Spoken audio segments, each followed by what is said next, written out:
Muy bien, chicos, pues nada, os he preparado una presentación, bueno, que yo la he titulado Construcción de una defensa, ¿no? Bueno, para algunos, para algunos entrenadores, el aspecto, la fase defensiva, tiene una vital importancia. Para otros entrenadores, pues prefieren que sus equipos sean mucho más, digamos, determinantes en ataque, Acepta pero al Diego, porfa. vamos a ver si me sale aquí las participantes.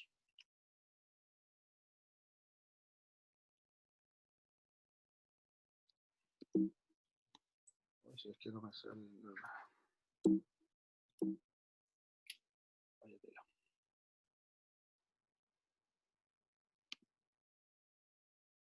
Me pasa igual con él.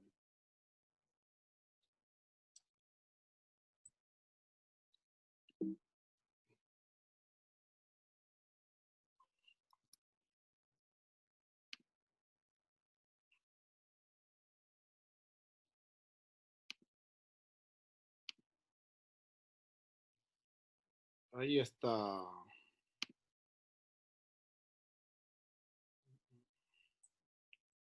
Lucía ha intentado también meterse, pero no sé lo que le ha pasado.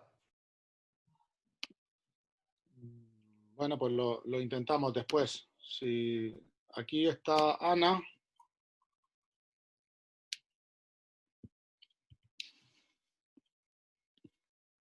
Y por ahora no hay nadie más en espera.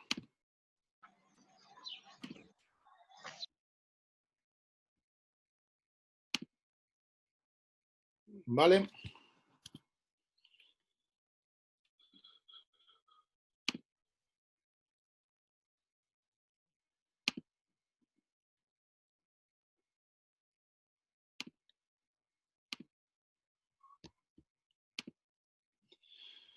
Bueno, pues ¿veis la presentación? ¿Se ve? Sí. Sí. Vale. Pues como he dicho, ¿no? Pues Sí, se ve. hoy vamos a entrar, vamos a intentar que sea bastante lo más ameno posible, y cada uno que vayáis dando vuestra opinión en cuanto a todos los aspectos estos defensivos que veamos, ¿no? Bueno, los principios generales de defensa, los generalísimos para etapas iniciales, los tres principios que los niños deben saber es que evidentemente hay que proteger el propio aro. Ese sería mi primer principio. Tenemos que proteger que no nos metan canasta, pero tenemos que proteger nuestro aro, nuestra canasta, ¿no? El segundo sería, vamos a evitar que el balón progrese hacia nuestra canasta, que el balón se acerque a nuestro propio cesto, ¿vale? Y vamos a intentar conseguir la posesión del balón.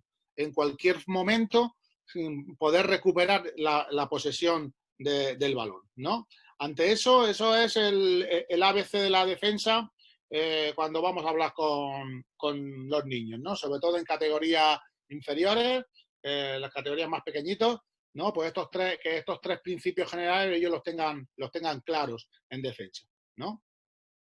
Bueno, cuando hablamos de tipos de defensa, podemos hablarlo desde muchos puntos de vista, ¿no? Nosotros, digamos, decimos que nuestra defensa individual, una defensa individual, hombre a mujer, niño a hombre, dependiendo de quién juegue contra quién, ¿no?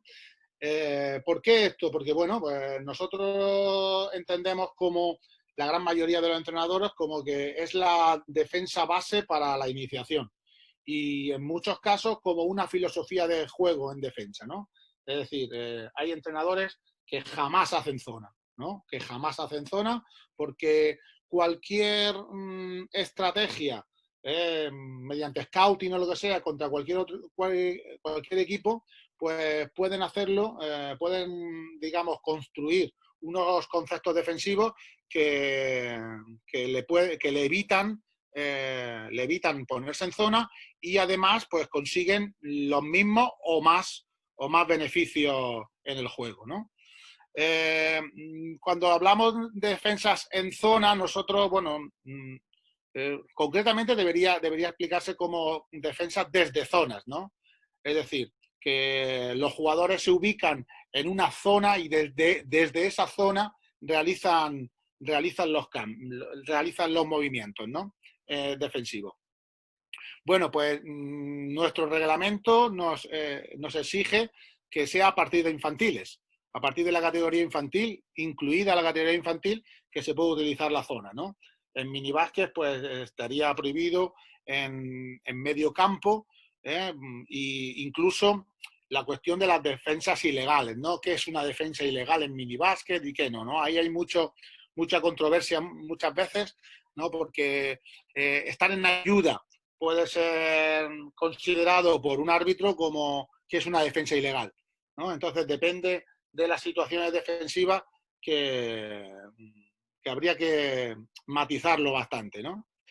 Luego tenemos otros recursos como pueden ser las defensas mixtas, es decir, que hay algunos defensores en zona, otros en individual. Evidentemente, estos serían recursos para el equipo de una forma avanzada, ¿no? Mínimo hasta cadetes, ¿no? A partir de cadetes. Y luego, pues tenemos todo aquel cajón desastre en el que se pueden meter las defensas cambiantes, mutantes, alternativas. Y aquí es donde la construcción creativa, a base de unos conceptos muy concretos que el entrenador plantee, pues puede hacer de que esa creación del mismo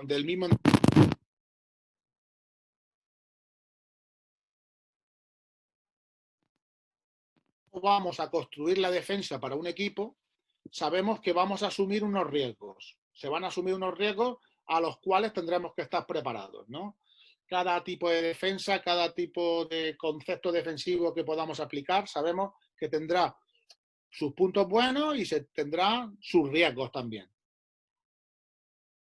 Y por supuesto, el scouting para categorías y momentos competitivos, el scouting nos va a ayudar muchísimo en cuál va a ser el máximo rendimiento en la acción competitiva.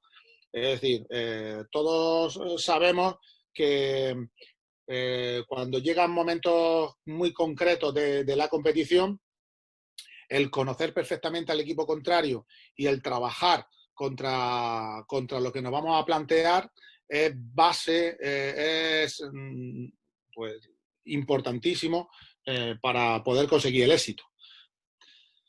Por lo tanto, nosotros hablaremos de situaciones defensivas, ¿no? Voy a hablaros de situaciones defensivas.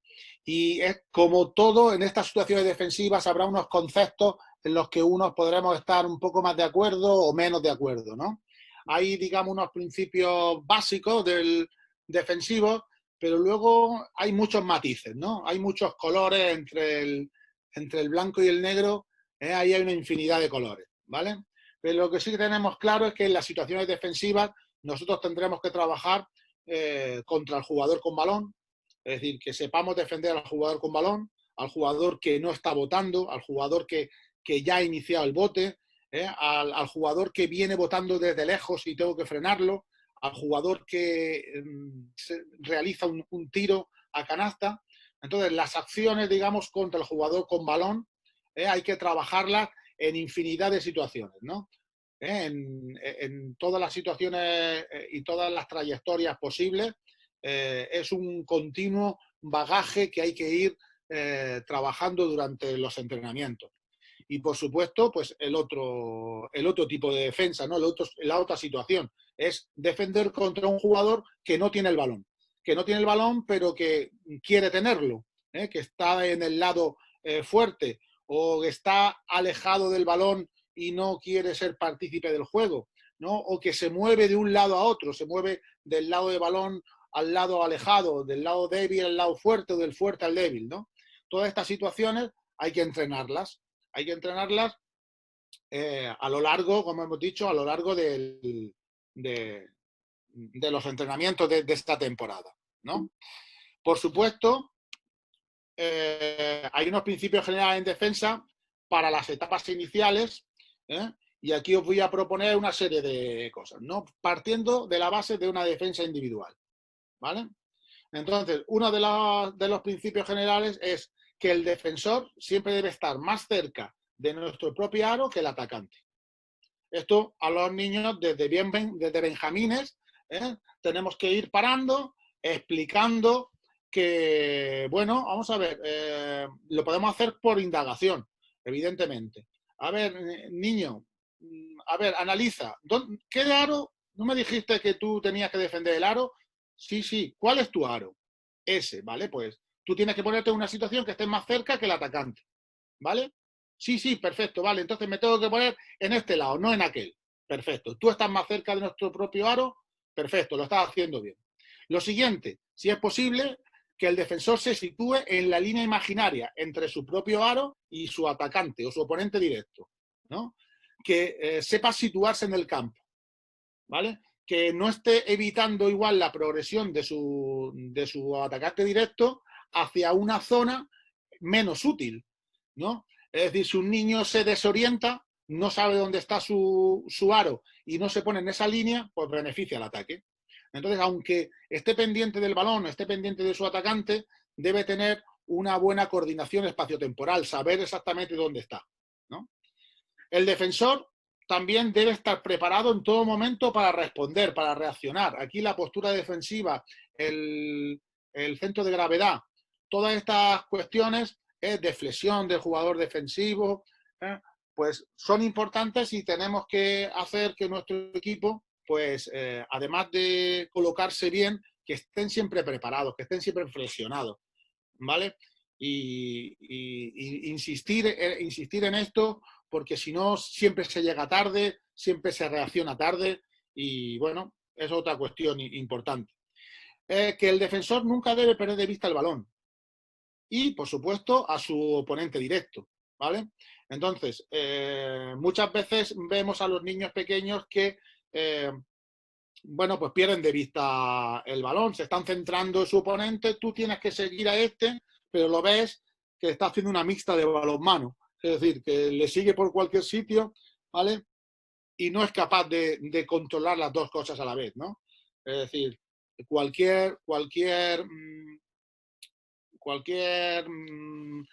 instrucción que nosotros podamos darle en el sentido de que siempre tienes que mirar el balón, siempre tienes que mirar a tu atacante, saca las pistolas, señala con una pistola al balón, señala con otra pistola a tu oponente directo y no pierdas de vista ninguna de las dos cosas, ¿no? Si en algún momento tienes que perder de vista a tu oponente directo, pues que puedas tocarle y ya sabes, y podrás siempre saber dónde está, ¿no? Estamos hablando con niños pequeños y niños que queremos que rápidamente entren en este mundo que es la semillita que vamos a crear con la defensa, ¿no? Vamos a echar esa semilla de la defensa que iremos evolucionando a lo largo del proceso de enseñanza, ¿no? Luego, el defensor debe estar siempre situado para ayudar a sus compañeros. Claro, siempre tenemos que decir, no, tú no solo defiendes contra un oponente directo, tú también defiendes ayudando a cualquier compañero. Cualquier compañero en un momento determinado te puede pedir ayuda y tienes que estar preparado para reaccionar, ¿vale? Entonces, bueno, pues estos principios, la situación de estos jugadores tienen que estar, los defensores siempre tienen que estar más cerca que el atacante y tienen que estar en línea. En esa línea imaginaria entre el aro, mi oponente directo y el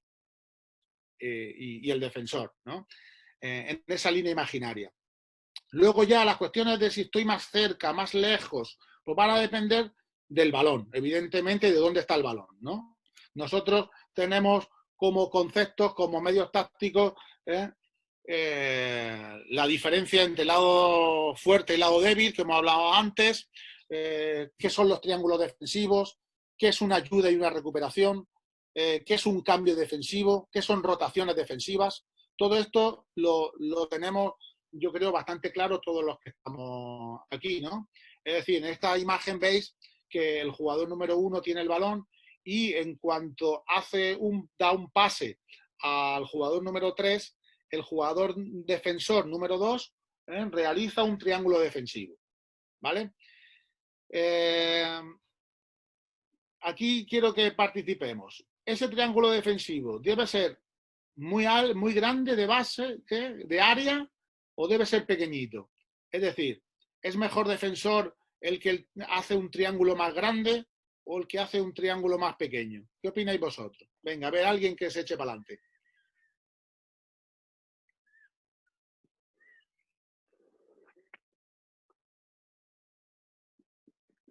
Venga, que si no pregunto yo.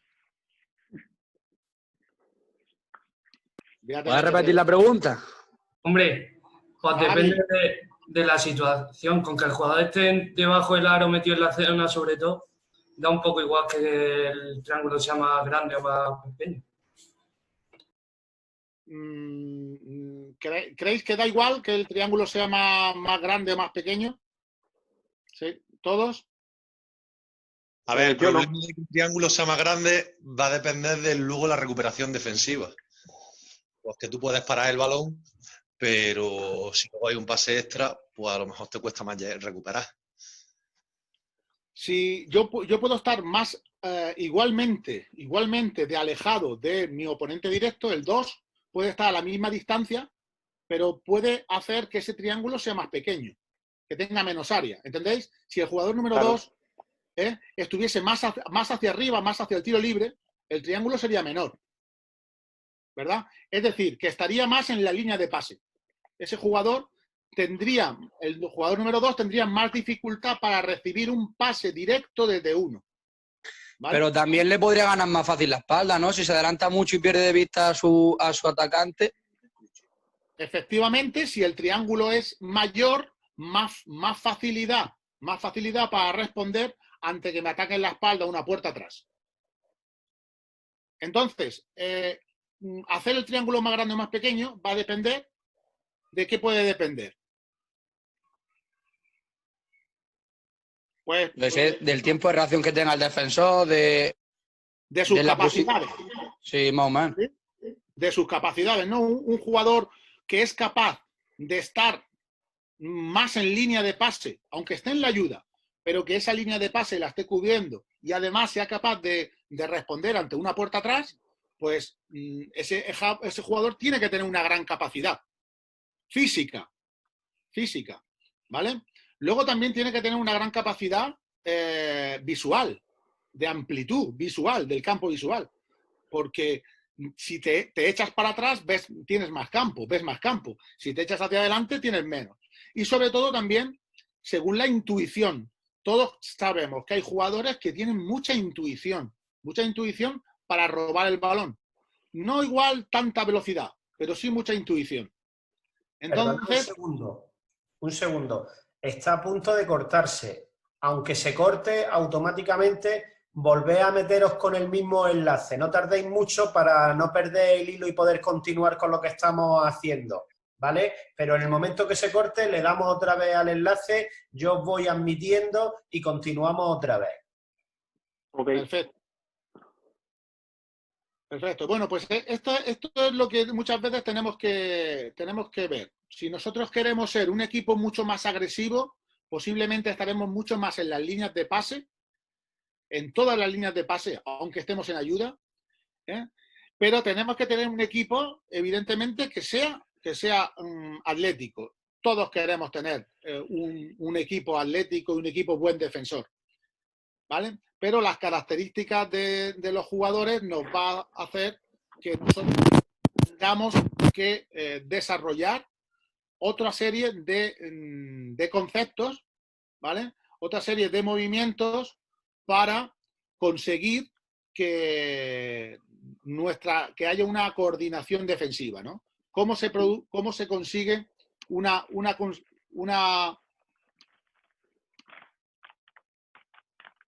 coordinación defensiva, ¿no? En nuestra construcción, ¿no? Pues en una serie de situaciones. Por ejemplo, si nosotros estamos diciendo, vamos a ver distintas situaciones defensivas, ¿vale? Por ejemplo, en la primera situación vemos una disposición inicial del equipo atacante en 1-3-1, ¿vale? Con un poste alto, un poste bajo, dos aleros, un base, ¿vale? Y aunque aquí no se puede apreciar bien, por eso no me gustaba mucho esta aplicación, bueno, apreciamos que que uno no le está dando a ningún lado, porque el jugador atacante está en el centro, ¿vale? Y 2 y 3 están ligeramente adelantados, ¿no? Lo que llamamos estar en línea de pase, en 3/4 por delante. Agresivo en la primera línea de pase. Incluso 4 no está totalmente por detrás, sino que puede utilizar, en este caso, su brazo izquierdo para intentar que se ha puesto en el lado izquierdo de la defensa, porque en su espalda hay un espacio libre y entonces va a intentar controlar a ese jugador para que no se desmarque con facilidad ese espacio libre, ¿no? Y bueno, 5 parece que es el que está como, claro, es el jugador que está más lejos y es el jugador que está como menos en línea de pase, ¿verdad? En otra situación, con el balón en otro lado, en este caso en la zona de 2, en el alero, pues vemos que ha habido una transición defensiva. Ha habido una transición defensiva. ¿Cuándo se producen estas transiciones defensivas? Pues cuando el balón va por el aire.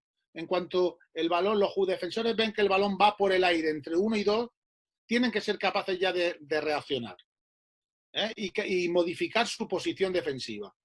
Aquí está la mayoría de las veces el éxito de la defensa, en ser capaces de moverse cuando el balón va volando, cuando el balón va, todavía el balón no es peligroso, que es cuando va volando, ¿no? Y en otras situaciones, pues podemos ver, como en este tercer gráfico, en el cual nosotros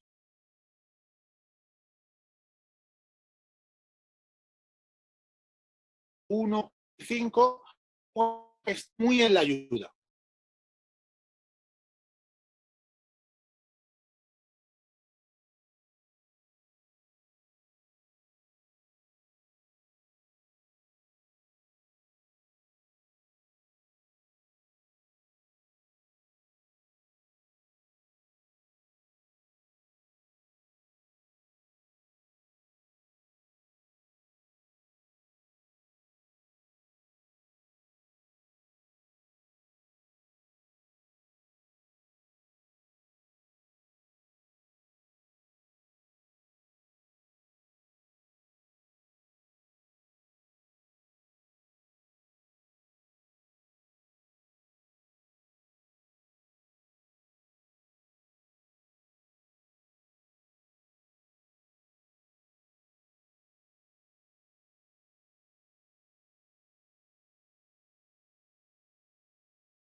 Hola. Hola. ¿Diego? Sí. Es que creía que te habías descolgado. No, estoy intentando aquí. Estoy intentando que participe alguno. Ah, vale. Venga, vamos a ir por Pablo Ríos, que antes ha intervenido un poquito. A ver, Pablo, ¿tú cómo lo harías eso?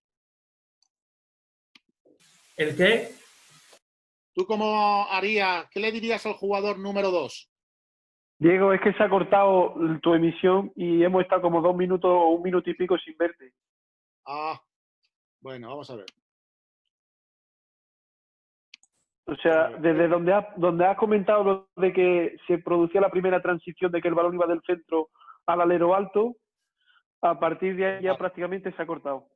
Darío, como se me ha cortado a mí, me tienes que otra vez poner como anfitrión. Vale. Para poder compartir. Vale, voy a hacer.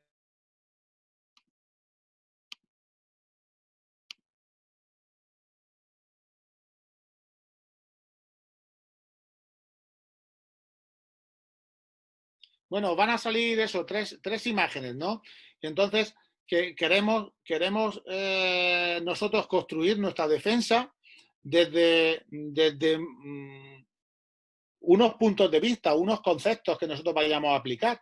No todos los conceptos, digamos, que podemos aplicar pueden ser buenos o malos. Son luego la aplicación en el trabajo diario que vosotros seáis capaces de hacer. Darío, ¿no puedes?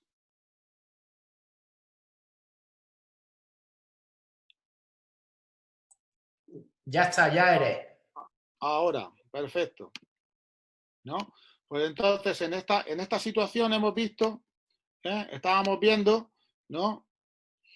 En la situación de la imagen del centro, ¿no? Cómo prácticamente intentamos estar en la primera línea de pase, intentamos estar en 3/4 por delante, y en esta situación, por ejemplo, 3 no está pisando la zona, es el último defensor. Sin embargo, en la siguiente vemos que 2, en el lado contrario, 2 sí está mucho más en la ayuda, ¿vale? Entonces, ¿qué os parece? Porque aquí, por ejemplo, en la situación del centro, aquí hay un espacio libre, el cual 2 puede aprovechar para jugar 1 contra 1 y va a provocar, si logra su éxito de irse de 2, va a provocar un desequilibrio, ¿no? Entonces, hay que estar preparado para reaccionar ante ese posible desequilibrio. Entonces, mi pregunta es, ¿cómo os veis vosotros en la pista diciéndole a vuestros jugadores? ¿Estamos más en la ayuda o estamos menos en la ayuda? Y más pendiente cada uno del nuestro.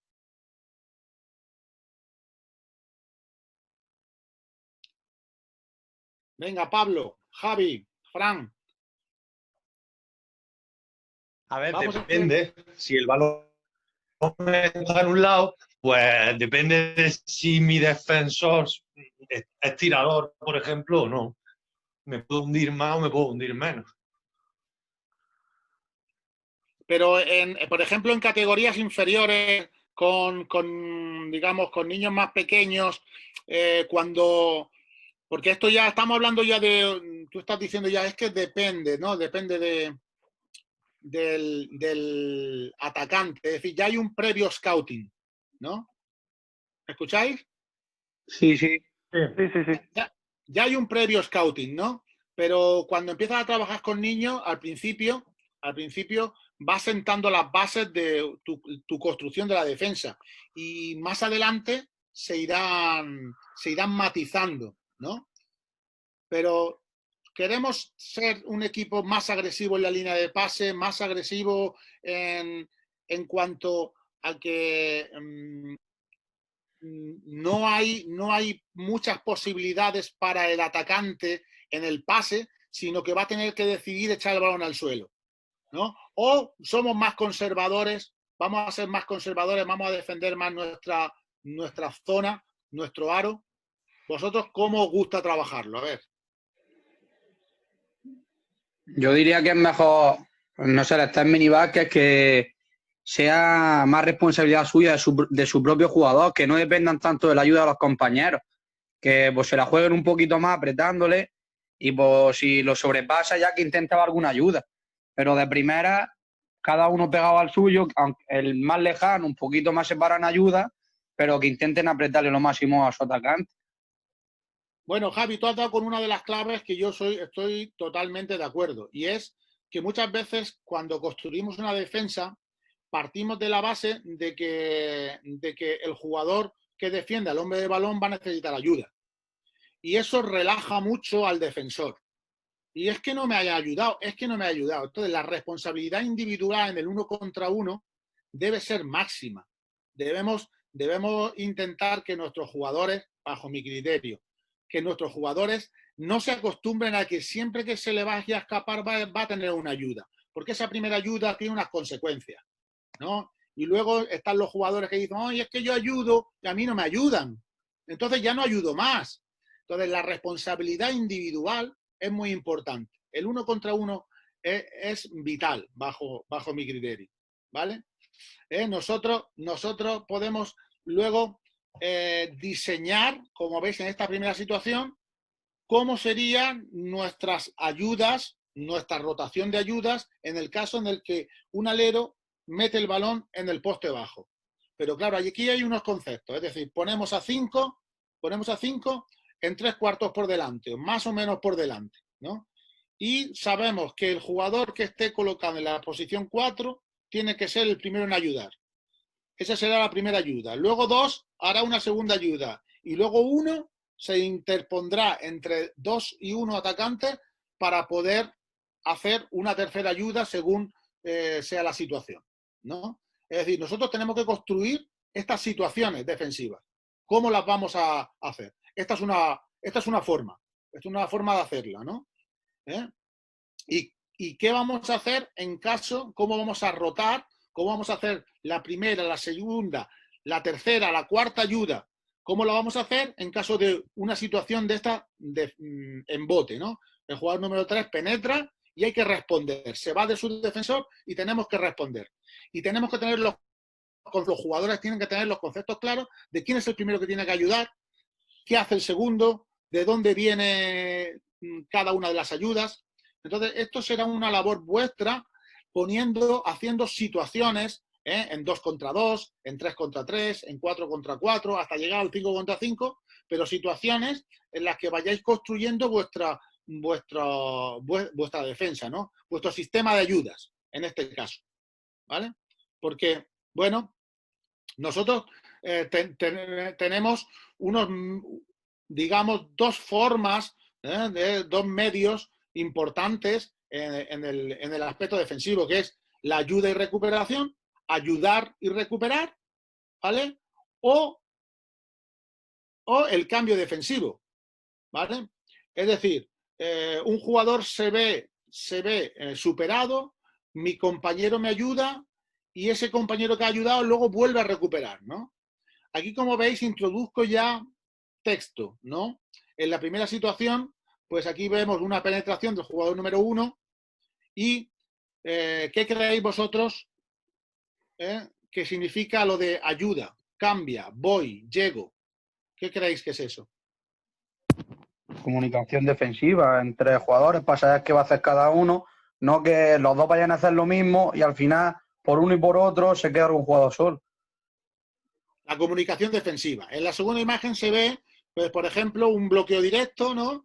En el que hay un jugador dice bloqueo izquierda y otro jugador dice cambia y hacen un cambio defensivo, ¿no? Es decir, veremos que la comunicación defensiva, al menos que te pite el Ibarra y te diga que es que no se puede decir en voz alta tiro cuando un jugador va a tirar, la comunicación defensiva dentro de la defensa es de vital importancia.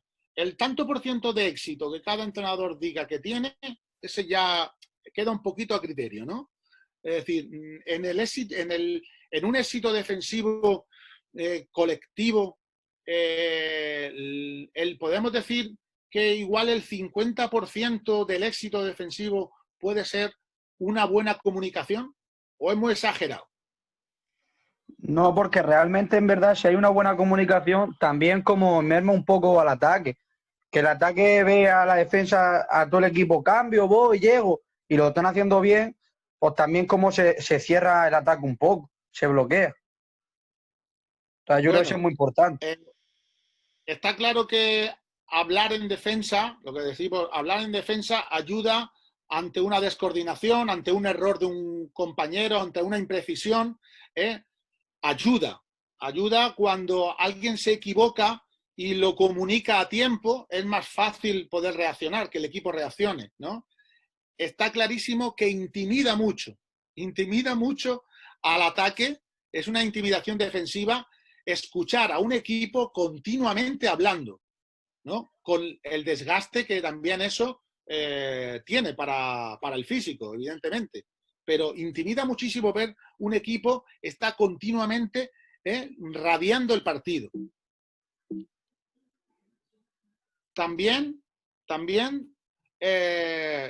nos ayuda a anticiparnos en acciones, ¿no? Justo en el momento en el que yo escucho una instrucción, una palabra, ya me ayuda a anticiparme a posteriores acciones, ¿vale?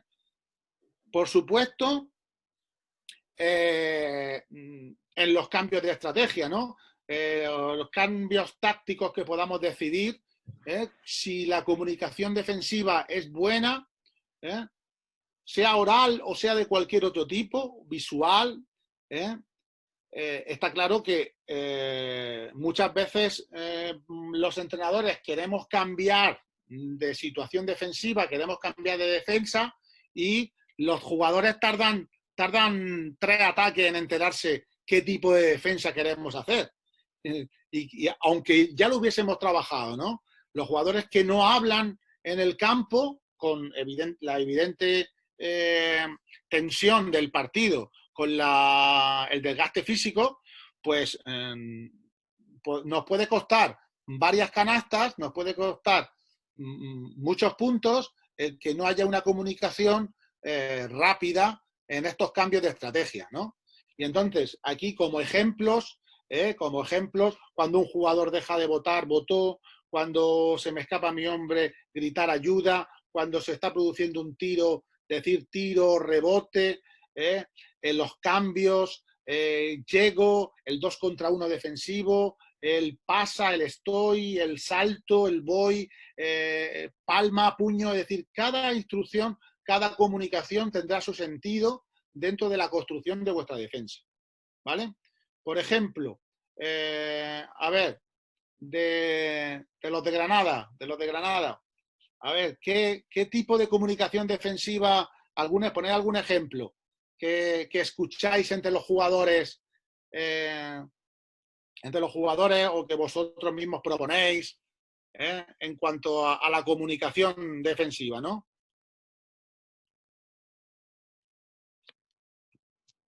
Bueno, pues sobre todo, por ejemplo, cuando se está en ayuda, decir último, ¿no? Entonces, cuando tú estás defendiendo al balón y escuchas un compañero tuyo diciendo último, sabes que lo vas a tener ahí preparado para poder hacer una ayuda, con lo cual puede ser mucho más agresivo a la hora de atacar al defensor contra su bote o contra una línea de pase, una recepción, etcétera. Yo, por ejemplo, el tema con el junior, el último jugador, lo hablamos mucho y también, sobre todo, defender a los pivotes, el poste bajo, el poste medio por delante. Estar continuamente diciendo delante, para saber que por ahí no va a haber, vamos, que ese jugador no va a ayudar y que aparte tiene que ayudar los del lado débil. Pues sí. Se utiliza mucha terminología americana, ¿no? Muchos términos americanos, como en todo el baloncesto, evidentemente, ¿no? Pero también todos sabemos que hay todas estas instrucciones, todo este vocabulario, bueno, para todos los españoles más o menos conocidos, ¿no? Se supone que es el castellano. La utilización de términos, tanto en inglés como en otros idiomas, está teniendo su importancia, ¿vale? Ya hay algunos estudios sobre según qué idioma se utiliza.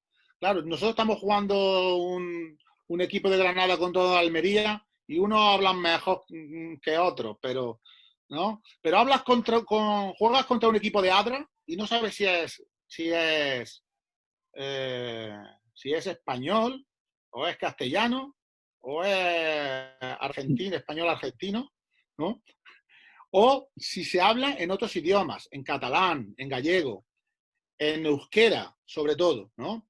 Entonces, en campeonatos de España hay hasta estudios sobre eso, ¿no? De cuando estás jugando contra un equipo valenciano y ellas están hablando en catalán, que tú puedas interpretar algo de lo que están diciendo. No en el momento, porque en el momento igual no te da tiempo a reaccionar, ¿no? Pero que cuando se hablen los equipos, sepamos sobre qué están hablando, ¿no? Es muy interesante eso de hablar en otro idioma. Y hay estudios sobre eso. Y bueno, y tienen su sentido común, ¿vale? Bueno, nosotros cuando hablamos de táctica individual o técnico-táctica individual en defensa, a mí me gusta hablar mucho de las intenciones tácticas, ¿no?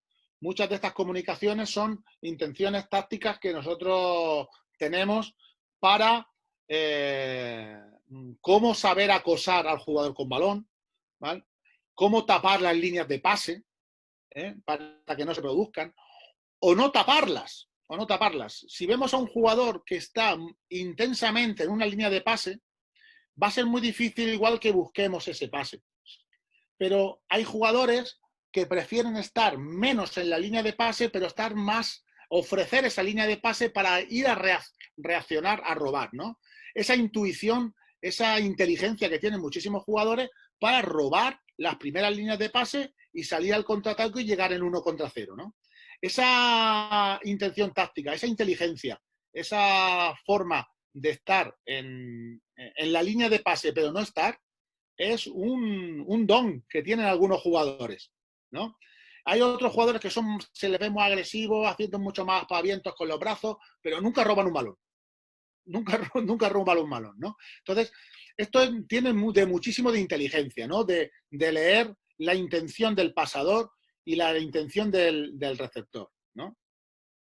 Evidentemente intentaremos también que el jugador que está votando deje de votar. Deje de votar. ¿Para qué? Para acercarnos a él, para decirle que ya votó y para que todo el equipo se ponga en la línea de pase, intentar que esté 5 segundos presionado sin botar el balón después de haberlo hecho, ¿vale? Que tenga que hacer muchos cambios de dirección, que tengamos la capacidad de ponernos siempre delante del balón, hacer nuestro paso de caída, tener jugadores que sean capaces de provocar muchos cambios de dirección en el atacante. Esos cambios de dirección van a provocar cansancio y evidentemente van a provocar en muchas ocasiones que pierdan solo el balón, ¿no? Que un jugador no pueda avanzar hacia una zona que quiere avanzar, aunque no podemos evitar, en principio, el reglamento no nos deja evitar el avance de un jugador, pero en circunstancias, la utilización de lo que llamamos el body check o la utilización de los autobloqueos son muy importantes para que no avance también aquel jugador que no quiero que avance hacia mi zona, ¿no? O cuando no queremos que este pivote se nos meta en la zona. Pues hay que hacerlo porque sabemos que igual ese jugador en la zona va a ser muy peligroso, ¿no? Que seamos capaces de entrenar las posesiones, ¿no? Que el ataque agote los 8 segundos para pasar medio campo, que agoten mucho tiempo de posesión y que luego tengan muy poco tiempo efectivo para realizar un tiro, un buen tiro, que puedan hacer una buena selección de tiro, tengan que tirar presionados, ¿no? Evidentemente, robar el balón, ¿no? Es lo que hemos dicho antes, ¿no? Ese jugador que tiene esa capacidad que hay que entrenarla, esa capacidad de ser capaz de robar el balón de las manos al jugador que se despista, al jugador que se le ofrece un cambio de dirección por delante y le paso la barredera y se lo quito. Es decir, todas estas intenciones tácticas son eso, muy de inteligencia motriz, muy de inteligencia, ¿no? Y hay que procurarle a esos jugadores ofrecerles esas herramientas de pillería para conseguir todo eso, ¿no? Nosotros tenemos claro que no es lo mismo defender a un jugador que está votando, defenderlo a 1 metro, que defenderlo cuando se acerca votando, ¿no? Es decir, un jugador se acerca desde lejos, ¿no? Pues tengo 2 opciones, o esperarlo o salir a buscarlo para hacerle el campo más pequeño, ¿no? Salir a su encuentro, Puedo mantener una distancia más cercana o más alejada, dependiendo de su velocidad, dependiendo de sus capacidades físicas y las mías, ¿no? Puedo adoptar una posición o una postura defensiva más flexionada o menos.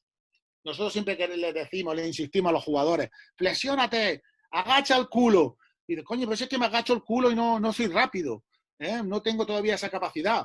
Bueno, pues son cosas que totalmente son entrenables, ¿no? Esa inteligencia también, ¿no? Del jugador que es capaz de realizar tantas fintas defensivas que parece mucho más mejor defensor de lo que realmente sus capacidades le permiten, ¿no? El ser inteligente en defensa, esto es entrenable en todas las situaciones. Ser capaz, esto aunque sea más un poco de técnica de individual, ¿no? El ser capaz de desplazarse sin que el atacante me supere, ¿no? En un desplazamiento defensivo de paso de caída, que vayamos pivotando y continuamente estando delante del balón, ¿no? Típica defensa de los bases a todo el campo, ¿no? Y, por ejemplo, la defensa de un tiro, ¿no? De un jugador que nos tira, ¿no? En cuántas ocasiones le decimos, no es imprescindible taponar todos los tiros, pero si el defensor es capaz de alterar la dinámica del lanzamiento, mejor. Que el lanzador tenga que tirar más rápido, ¿no? Que tenga que tirar desde una posición no tan óptima, que si se produce el tiro, sea capaz de taponarlo. Esto va a ser en las menos ocasiones, ¿no? Y importantísimo, tanto como hablábamos en otras ocasiones, el bloqueo de rebote, ¿no? De ser capaz de bloquear después del lanzamiento al jugador que ha tirado, ¿no? En vez de cruzarse y salir corriendo, que en muchas ocasiones, ¿cuántas ocasiones vemos que el jugador atacante que tira coge su propio rebote? Porque nadie mejor que él sabe cómo va su tiro, ¿no? Y qué error puede haber, ¿no? Situaciones que tenemos que entrenar en defensa individual, ¿no? Jugador sin balón, en el lado fuerte, estar en la línea de pase, intentar interceptar el balón, controlar los movimientos con desplazamientos defensivos, estar preparado para hacer una transición contra el jugador con balón, es decir, no tiene el balón, pero en el momento en el que lo tiene tengo que modificar mi posición y estar en esa línea entre el atacante y mi propio aro, ¿no? Entonces, situaciones, como hemos visto antes, de situación en el poste bajo, ¿no? Como decía antes alguno de vosotros, pues nosotros vamos a ser agresivos en la línea de pase, vamos a decir que el pívot lo vamos a defender siempre por delante, nunca vamos a dejar recibir y vamos a tener al último que me va a estar dando confianza de que lo que yo estoy haciendo lo debo hacer, ¿no? Defender por detrás, por delante, o en 3/4 por delante, pues todo esto requiere una construcción primero de cómo sería lo ideal para vosotros y luego el scouting igual me llevará en algún momento a cambiar la forma de entrenarlo, ¿no? O de ponerlo en un partido concreto, ¿no? Bueno, vamos a ver ahora cómo se defiende el pasar y cortar, el pase y progresión, el bloqueo indirecto, el bloqueo directo, ¿vale? Nosotros tenemos claro que ante un pase, pasar y cortar, en cuanto el jugador número defensor del 1 suelta el balón, debe haber una transición defensiva. El corte lo tenemos que defender siempre por delante, ¿vale? Esto, para nuestra construcción de la defensa, pues sería vital. Es decir, una vez que ese jugador deja de tener el balón, el jugador número 1 deja de tener el balón, pasa a ser jugador sin balón. Y como está en una primera línea de pase, pues deberíamos ponernos como si volviese a intentar recibir el balón, ¿no? Es decir, defender los cortes por delante. Esta es, en etapas iniciales, yo creo que es básico enseñarlo a los jugadores, ¿no? Que una vez que ha pasado el balón, hagamos esa pequeña transición hacia el lado del balón para evitar la progresión por delante, ¿vale? La defensa del bloqueo directo, del bloqueo indirecto. Bueno, pues en la defensa de los bloqueos tenemos innumerables formas, ¿no? Cuando ahora veamos lo del bloqueo directo, podremos ver multitud de cosas. Cada entrenador decidir correr unos riesgos distintos, ¿no? pero también hay que decidirse al principio, sobre todo con niños pequeños, nos vamos a decidir por una opción. En este caso, por ejemplo, veis dos opciones, ¿no? Lo que llamamos pasar de tercero o pasar de segundo. Es decir, el bloqueo es en beneficio del jugador número 2. ¿Qué hago? Finto el bloqueo como está a vuestra derecha, finto el bloqueo para intentar pasar junto al atacante, es decir, hacer modificar la trayectoria del bloqueo que me van a poner. El jugador número 1 va a bloquear, voy a fintar ese bloqueo para intentar pasar con el atacante, con mi atacante directo. O voy a intentar pasar entre mi compañero defensor y el bloqueo. Es decir, pasar de segundo o pasar de tercero. ¿Vale? En categorías inferiores, hablemos de categoría minibásquet cuando se hace e infantiles, ¿cuál creéis vosotros que sería nuestra primera forma de defenderlo? Es decir, la primera vez que decimos, chicos, un bloqueo indirecto lo vamos a defender de esta forma. Intentando pasar de segundo o intentando pasar de tercero. ¿Cómo lo...?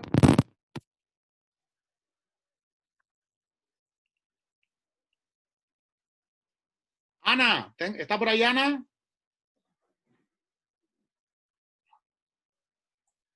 No está, Ana, Pablo. Pasarlo de segundo, intentar pasarlo con tu defensor, con tu atacante. Con tu defensor. Con tu atacante, no, pegado a él. Sí. ¿Vale? Pues puede ser una opción. Esa es una opción más agresiva, ¿verdad? Todo entendemos como que es una opción más agresiva. Sin embargo, si yo le comunico, como veis en la de la izquierda, en la imagen de la izquierda, si comunico a mi compañero, deja paso o paso, déjame pasar, para que mi propio compañero no esté pegado al bloqueador y me interrumpa el camino, ¿no? Es decir, que desde cualquier punto de vista que vosotros podáis tener, al final tendréis que decidir en una primera opción. Y quizás la primera opción pueda ser, en cada bloqueo cambiamos, hacemos cambio automático. Bueno, en categorías inferiores, la primera opción yo creo que debería ser la de vuestra derecha. La segunda opción debería ser la de la izquierda.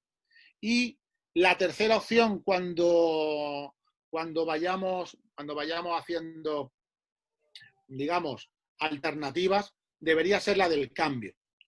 ¿Vale? En un bloqueo directo, pues también tendremos muchas opciones o muchas formas de poder hacerlo, ¿no? En esta imagen que tenéis a vuestra derecha, bueno, pues veis que el defensor del bloqueador, el defensor de 5, aquí como que hace una acción para que el jugador con balón no vaya directo al aro, para llevarlo momentáneamente hacia el medio del campo. ¿Con qué? Con el objetivo de que uno pase de último. En el 2 contra 2 pasa de último. Como veis, pasa el cuarto. ¿Vale? Bueno, esto puede ser una opción. Tiene sus riesgos y tiene sus ventajas, ¿no? Luego, en un scouting, nosotros decidiremos a este jugador en concreto, todos los bloqueos directos se pasan así. O se pasan de esa forma o de cualquier otra, ¿no? Pero bueno, ahí en esta ocasión vemos que pasa de cuarto. Con la colaboración, evidentemente, del defensor del bloqueador, ¿vale? Que ha corregido la trayectoria del atacante, llevándolo a una zona en la que igual está demasiado lejos para tirar, y es el tiempo que le pueda dar a mi compañero a salir del bloqueo y llegar a la situación antes de que tire, ¿vale? En otra ocasión puede ser que no siempre los bloqueos directos los tenemos que defender en 2 contra 2. Es que no se juegan 2 contra 2 a baloncesto, se juegan en 5 contra 5. Con lo cual, esta opción, que es la que yo os propongo para las etapas iniciales, sobre todo para intentar fastidiar todo lo posible los bloqueos directos, es realizar un 2 contra 1 al jugador con balón cada vez que haya un bloqueo directo.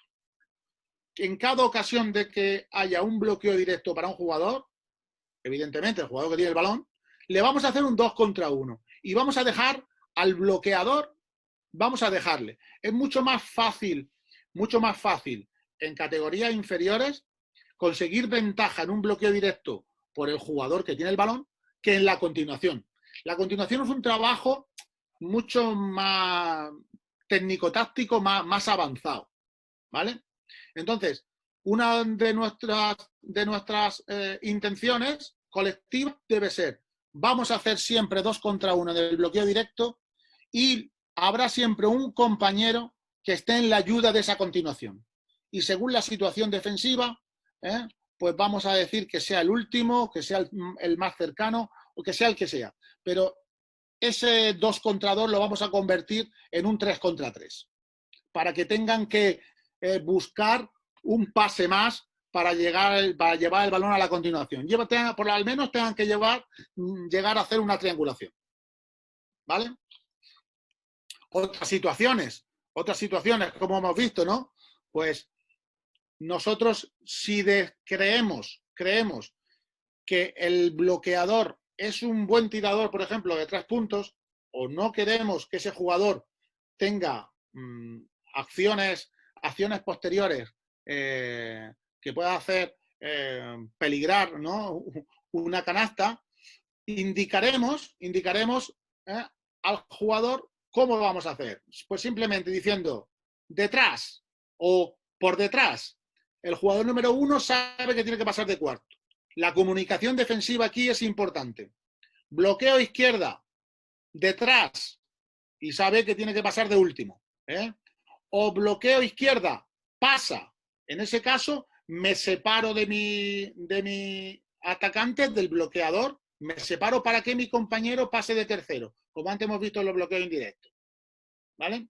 Entonces, las formas de bloqueo directo en un equipo de alto nivel, pues son ilimitadas.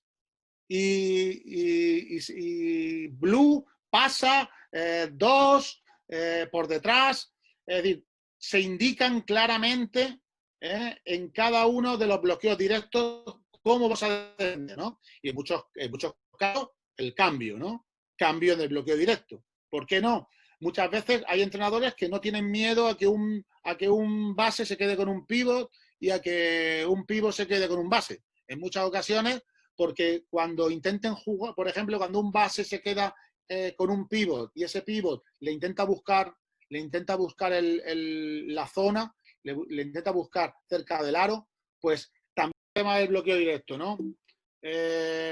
Alguno de los entrenadores que actualmente está entrenando,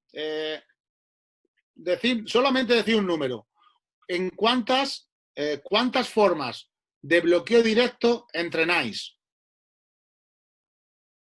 0. ¿Cuántas? Yo 3. 0. Yo 3. Fran Ballesteros tiene 3, ¿no?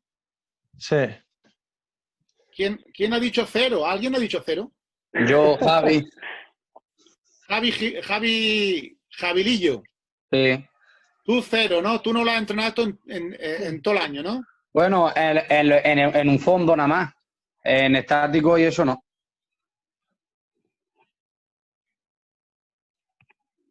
Directo. Se ha quedado pillado, no he escuchado. Porque te habrán hecho bloqueos directos en infantil, ¿no? Ah, vale, con el infantil.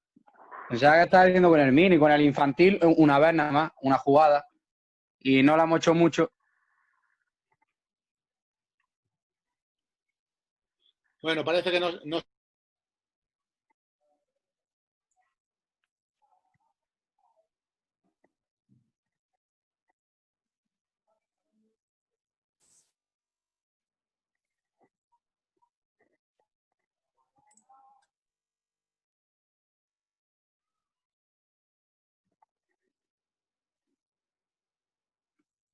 Ay, señor. Está muy pillado esto. Se le ha ido la conexión a Diego. Sí.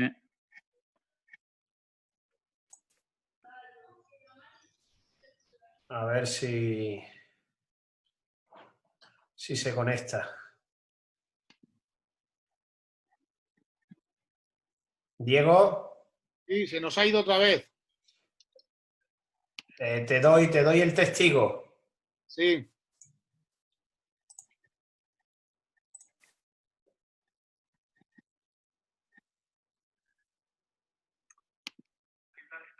Perfecto. Pues bueno, Javi, pues si te habrán hecho un montón de bloqueos directos en infantil este año, en el mini, ¿no? Pues Un Roqueta, bueno, nada más. da igual quién sea, pero esto hay que decidirse. ¿Qué vamos a hacer? Vamos a, como siempre hablamos, ¿no? ¿Qué riesgo vamos a tomar? Ante un bloqueo directo, niñas, ante un bloqueo directo vamos a hacer esto, siempre. Siempre. Y luego ya habrá tiempo de buscar una opción B. Y ese siempre pues puede ser más agresivo desde el punto de vista defensivo o puede ser más conservador. ¿Vale? Esa es un poquito la idea para que reflexionéis, ¿no? Vale. Bueno, nosotros en individual, en la defensa individual en todo el campo, con niños pequeños, al final hay que expresarse, ¿no? Hay que contarles la vida, ¿no? Y rápidamente los niños lo pillan, ¿eh? Todas estas cosas, todos estos conceptos que ahora os voy a poner aquí, esto lo van pillando rápidamente, y van haciendo ellos su estructura mental de la fase defensiva, ¿no? Es decir, si nosotros cada vez que los niños pasamos a fase defensiva decimos cada uno con el suyo, esto es fácil, cada uno con el suyo y ya está, ¿eh? Y reaccionan ante eso, ¿no? Y es una frase muy típica, ¿no? Chicos, al hombre de balón, ¿a qué distancia? Pues a la distancia del brazo extendido. Venga, no quiero que estés más lejos ni más cerca cuando ese jugador tiene el balón. ¿Vale? Darle una instrucción de que ellos tengan su esquema corporal, ¿no? Y saben que si vosotros pitáis en un determinado momento y paráis el entrenamiento, ¿a qué distancia tienes que ponerte? Ya verás como si lo saben. No saben ni 1 metro, ni 2, ni... No. Al hombre con balón, ¿a qué distancia? A la distancia de mi brazo, ¿vale? Otro concepto. No perdamos nunca de vista al atacante directo, a mi oponente directo, pero tampoco al balón, ¿vale? Sacáis las pistolas, una pistola señalando a mi oponente directo y la otra pistola al balón, al hombre de balón, ¿no?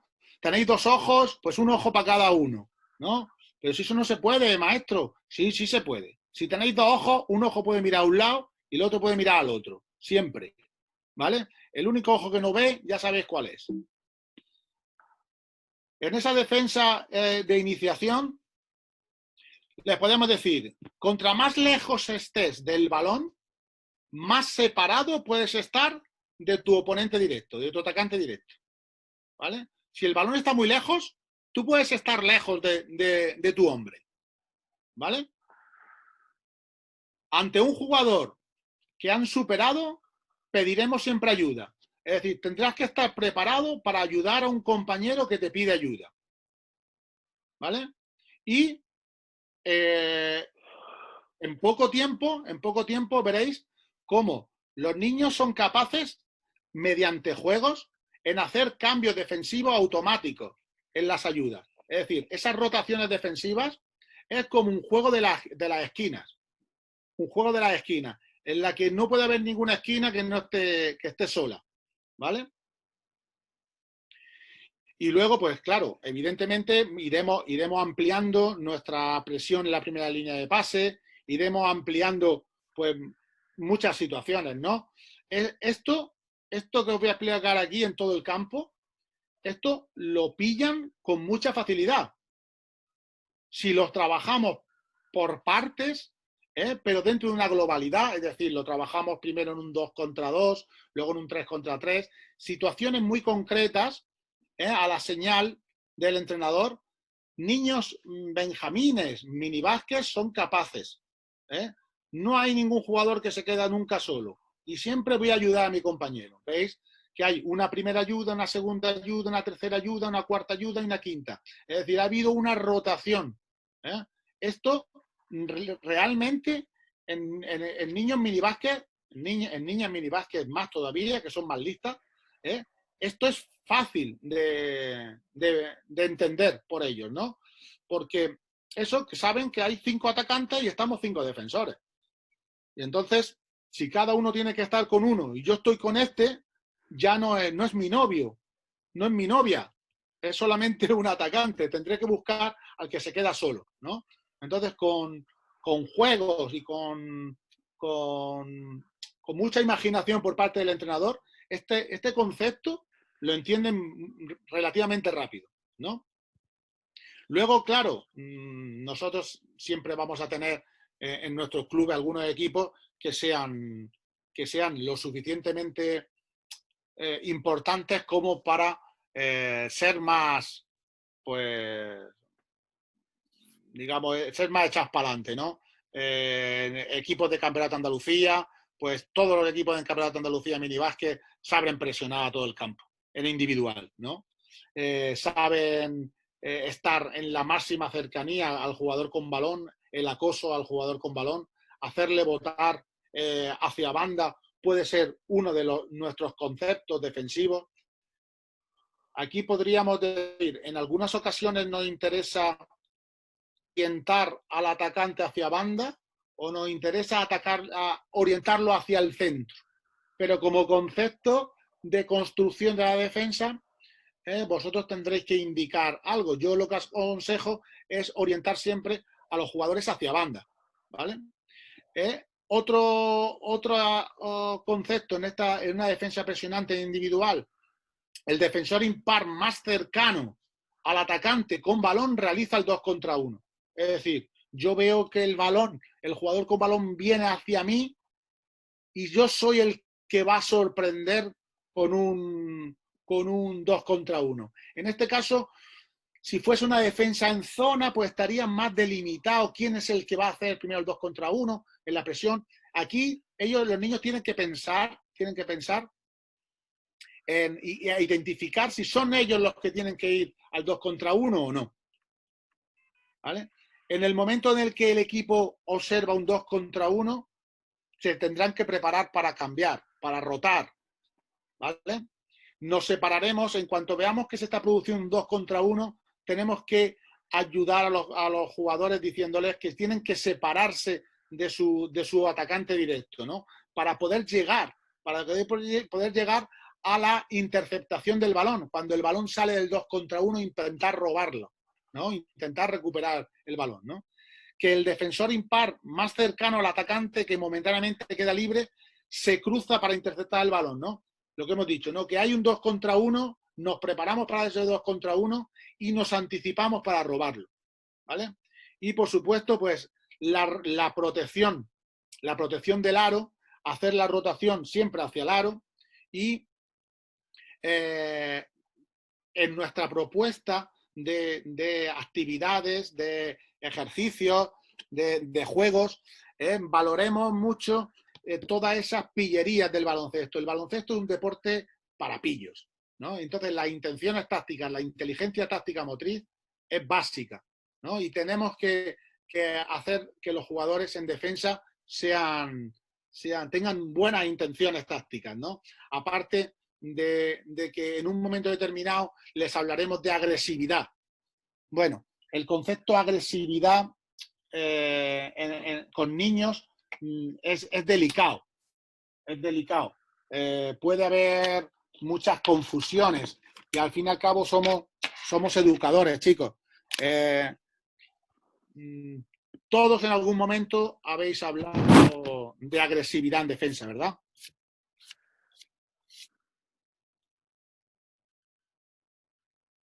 A ver, alguien que me quiera contestar. ¿Qué entendéis vosotros por la agresividad defensiva. No la violencia, evidentemente, la agresividad defensiva. Que presionen más al atacante, que pues, intenten a lo mejor ir a robar el balón. Que no sea muy pasivo en defensa.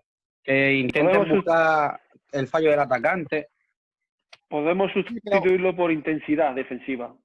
Claro, cuando hablamos de agresividad defensiva, que es un concepto que se suele utilizar mucho, tenemos que ser más agresivos, ¿no? Bueno, cuando estamos tratando con senior, pues tiene su intención. De hecho, en el baloncesto profesional, pues la agresividad y la violencia son cosas muy similares. Pero claro, cuando hablamos con niños, siempre les podremos hablar de intensidad, de energía, pero no palabras. Ya sabéis que los niños se lo toman todo como lo escuchan, ¿no? Entonces, yo recomendaros que para conseguir esa agresividad no es necesario ser agresivo, ¿vale? Más activos, por ejemplo, proactivos. Efectivamente, la utilización de términos que aunque no sean demasiado complejos para los niños, pero sí les identifique con lo que vosotros queréis hacer, ¿no? Bueno, es solamente una recomendación más como profesor o maestro que como entrenador de baloncesto. Bueno, pues aquí veis algunas de esas situaciones, ¿no? Que hay un 2 en la pantalla, en la primera imagen. El jugador número 2 es el que está más cerca del jugador con el balón cuando está botando, ¿no? Nosotros normalmente, yo les indico a mis jugadores que cuando la defensa es individual, aunque presionemos, el 2 contra 1 no se produce hasta que el jugador con balón lo está botando. Que no vaya el 2 contra 1 antes de que se bote, ¿vale? Le pediré al jugador número 1 mucha intensidad, mucha cercanía, para que si en el hipotético caso que se le pueda escapar, que es posible, provoquemos esa ayuda, pero con previo bote, ¿no? Y bueno, los demás jugadores intentarán solventar esa deficiencia. ¿Cómo? Pues el jugador número 4, en la segunda imagen lo veis, ¿no? El jugador número 4 es importantísimo. Cuando ve que 2 va al 2 contra 1, tiene que saltar a robar ese balón, ¿no? Ese sería uno de los conceptos fundamentales. Y como veis, el jugador número 5 y el jugador número 3 protegen el aro, ¿no? Protegen una posterior, primera línea de pase hacia el número 4, y el número 3 se prepara para defender su propio aro, porque si no el 5 evidentemente se queda solo. ¿Vale? Pero Diego, dime. En la defensa de antes, realmente, si quieres presionar bastante todo el campo, el 3 para que se va para atrás. No es mejor que el 3 se quede con el atacante número 3, porque realmente es muy complicado que el 1 dé un pase al 4. Y si da el pase al 4, que el 5 esté como media salida para que dé tiempo a llegar al 3, pero si el 3 se va para atrás, el 1 puede dar pase a 3 y ya saca el balón fácil.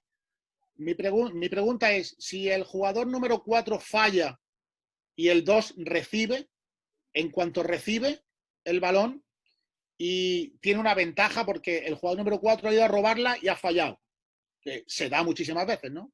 Vas a robar el balón y fallas. En cuanto recibe el jugador número 2, entre 2 y 4 hacen momentáneamente un 2 contra 1 a 5, ¿verdad? Pues sí. El último de los defensores, en este caso, ¿quién es? El 3. Tiene que llegar al 3. Es que no hay otro, ¿no? Es que tenemos prácticamente a 4 jugadores, 2 en el 2 contra 1 y otros, digamos, provocando, ¿no? Intentando recuperar un balón, y siempre hay un último. En este caso, pues la figura del número 3 que inicia una posible llegada en dos fases, ¿no? Aquí está puesta solamente la primera fase. La segunda fase sería llegar hasta ponerse por delante de 5. Esa sería un poco la idea que os quería plasmar con esto. Vale. Luego también podría ser un concepto o un tipo de defensa que se suele llamar saltar y cambiar, ¿no? Es decir, conceptos parecidos a los anteriores, pero en vez de hacer un 2 contra 1, lo que se hace es un cambio sorpresivo, un cambio automático, ¿no? Voy al 2 contra 1, pero en vez de un 2 contra 1, lo que se produce es un cambio automático, ¿no? Y se fomenta mucho más que la rotación colectiva, sino las situaciones de 2 contra 2, de saltar y cambiar, siempre con el jugador de balón, ¿vale? Entonces, pues esta sería la situación, ¿no? Que el jugador número 3 salta y puede indicar, aunque a mí no me gusta mucho la palabra salto, porque muchas veces el jugador salta, su centro de gravedad está alto, necesita caer de ese salto, darse la vuelta y pierde mucho tiempo, ¿no? Que muchas veces no es necesario saltar, ¿no? Pero bueno, la comunicación defensiva sería salto, cambia, ¿vale? Por ejemplo, o salto, cambio, y digamos, esta forma de saltar y cambiar, pues es un poquito como más evolucionada, ¿no? No es tan fácil hacerlo esto con categorías inferiores, ¿vale? Bueno, defensa en zona. Defensa en zona o desde zonas o defensa de espacios, ¿vale? Nosotros entendemos como la defensa desde zonas como las defensas que se hacen para proteger el aro. Mucho más, ¿no? Desde una zona establecida, ¿no? Que contra el atracante con balón, contra el que tiene el balón, pues la defensa sería prácticamente la misma que contra individual. Pero hay unas áreas de responsabilidad que esas áreas se solapan con los defensores que tengo al lado, con mis compañeros de al lado, ¿no? Se basa en un juego colectivo de ayudas, ¿no? Se trata de ayudar, de ser menos agresivo, aunque también podría darse el caso, ¿no? La mayoría de las veces cuando hablamos de zona, todos entendemos que encerrarse en la casa, dejar que el equipo contrario tire de fuera y a ver si tenemos suerte y fallan, ¿vale? La zona de cada jugador defiende es una zona individual. Y entonces, en el planteamiento estratégico es muy importante saber dónde coloco a cada jugador.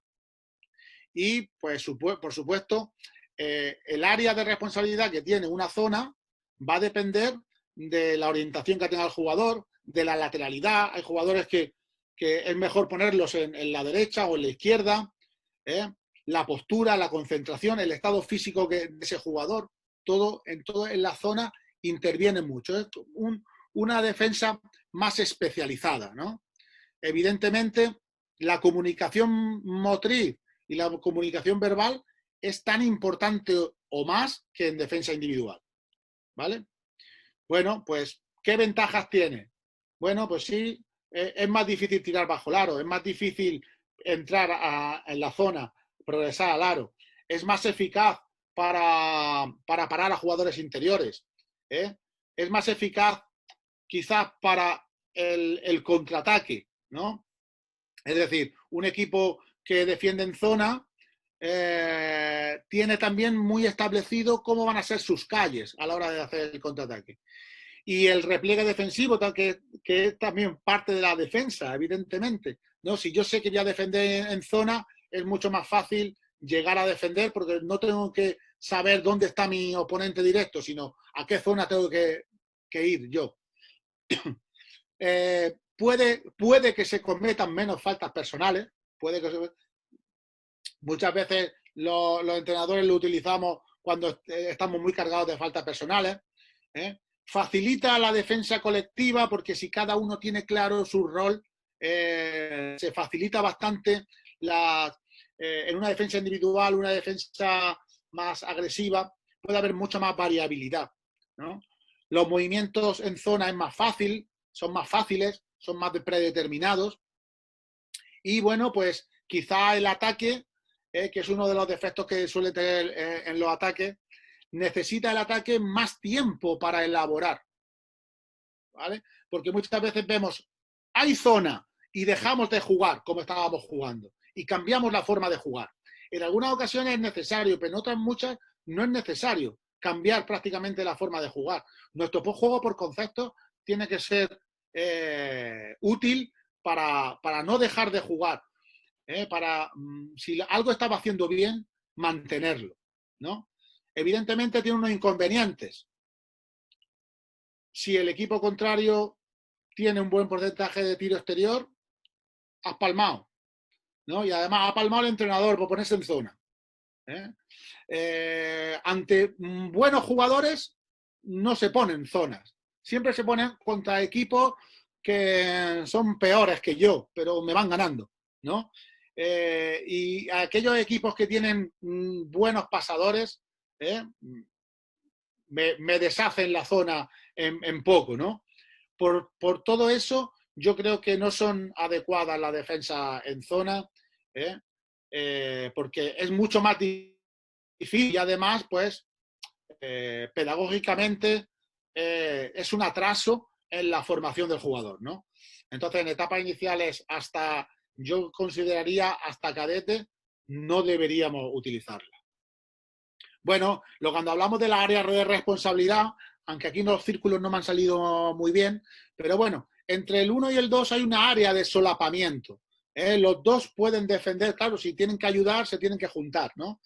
Las áreas de responsabilidad se solapan entre las distintas zonas de la defensa que yo haya plasmado, ¿no? Da igual si es una zona par, impar, ¿no? Pero esas áreas de responsabilidad se tienen que solapar, porque es un continuo ayudarse, un continuo juntarse jugadores para realizar un 2 contra 1 defensivo.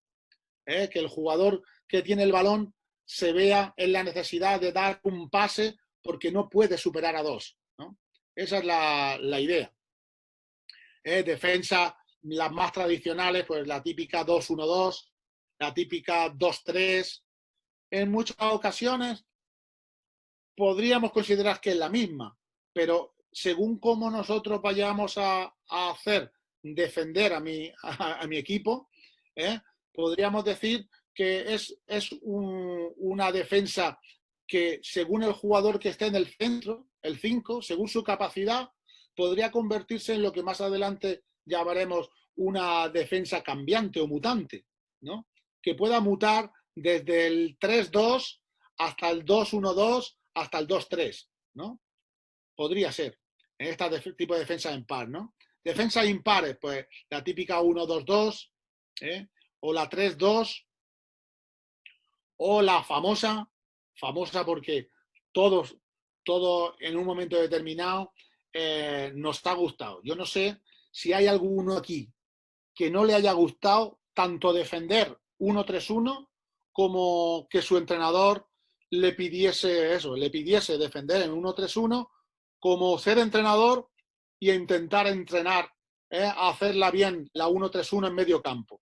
Ya sea un poquito más atrás en 3/4, o sea, digamos, cuando justamente el atacante pasa a medio campo, en la esquina, entre banda, la línea de medio campo, ahí hacerle el primer 2 contra 1. Entonces, no sé si me equivoco, porque a todos nos conozco como entrenadores, pero ¿hay alguien que no le guste bueno, si no le gustan las zonas, es entendible, pero si alguna zona le gusta a un entrenador, a un jugador, es la 1-3-1. ¿Estáis de acuerdo? ¿O es una idea que yo tengo ahí un poco de mis pajas mentales? A mí me encanta. Yo te puntualizo, pero creo que tiene más efectividad en femenino que en masculino. Dentro de que yo la uso los dos, ¿no? Pero yo, por ejemplo, sí he detectado que con niñas se generan mucho más errores que en masculino. Bueno, eso tiene su explicación, Lleva razón. Pero, por ejemplo, también tienes más errores en infantil que en cadete. Sí, también. También Entonces, que hay muchos factores, ¿no? Por ejemplo, un equipo junior, un niño es capaz de dar un pase de esquina a esquina con mucha facilidad, rompiendo la 1-3-1. Sin embargo, igual una niña pues no tiene esa capacidad, esa fuerza. Hablamos de fuerza. Y luego, la capacidad atlética que requiere la 1-3-1, evidentemente, es mucho mayor. Entonces hay muchos condicionantes. Pero a que da gusto hacer una 1-3-1 es que salga el balón del 2 contra 1 y haya un robo que está ya diseñado, digamos, una línea de pase ya diseñada, ¿no? Porque aquí podemos hacerlo de muchas formas, ¿no? Pero, por ejemplo, la circunstancia en la que en las esquinas de abajo, ¿no? El pegar la línea de fondo cuando hacemos el 2 contra 1 entre, por ejemplo, el jugador número 3 y el jugador número 4, ¿no? Diseñar quién va a robar el balón según hacia dónde va dirigido, eso, y recuperar el balón y hacer un 1 contra 0, eso llena mucho, tanto al entrenador, evidentemente, porque también los entrenadores tenemos nuestro corazoncito, como a los jugadores. Entonces, si en algún momento decidís hacer una defensa en zona, pues quizá podríais empezar por ahí, ¿no? Por la 1-3-1, ¿no? Algo que sea un recurso, porque hacer una zona puede ser un recurso, pero también es un recurso, digamos, intenso. Es un recurso en el cual nosotros no nos mostramos, digamos, cobardes, ¿no? Sino que somos valientes. ¿Vale? Hay un vídeo de Aito García Reneses que te la explica exquisitamente en YouTube. Es que Aito fue el máximo exponente de la 1-3-1 en su momento. Sí. Te la explica bien, Sí. bien. Así que, pues, como la explica él la va a explicar mucho mejor que yo, no la explico yo, ¿vale? Bueno, pues continuamos un poquito. Entonces, principio de las defensas contra zona, pues solamente en la posición en la que el balón está en el centro, podemos decir que esa zona es una 2-1-2 o es una 3-2 o una 1-3-1, ¿no? Cuando el balón está en el centro, se ven claramente las líneas de la defensa. Pero si el balón está en un alero, por ejemplo, está en un lado, la situación defensiva de los 5 jugadores sería una 1-3-1. Y cuando el balón está en la esquina, todas se parecen lo mismo, en que la situación sería una 1-2-2.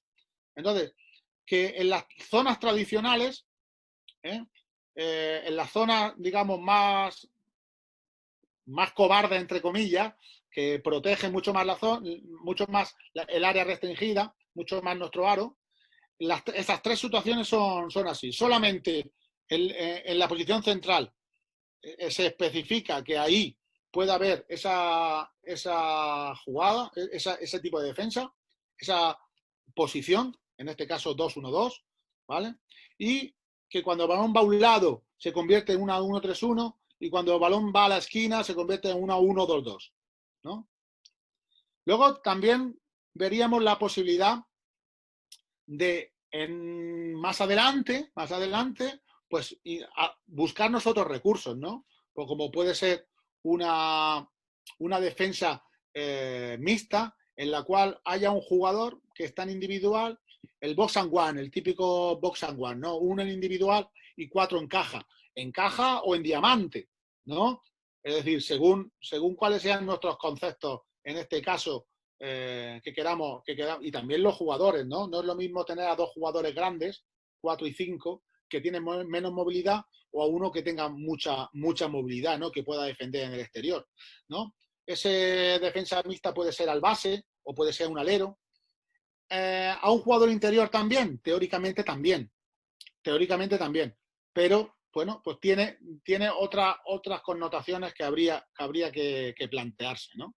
Y bueno, la otra típica es una mixta con 3 jugadores en triángulo, 3 jugadores en zona y 2 jugadores en individual, ¿no? Dependiendo de las características para equipos, pues bueno, que nuestro scouting dice que esos aleros son muy importantes para el juego del equipo contrario y queremos que reciban menos balones, ¿no? Son riesgos, ¿no? Con las distintas defensas son riesgos que podemos asumir o no, ¿vale? Luego, a todo entrenador, como me pasa a mí, que no le gustan las zonas, pero que algunas veces las utiliza, sobre todo en categoría senior, que hasta categoría senior yo, por ejemplo, no la utilizo.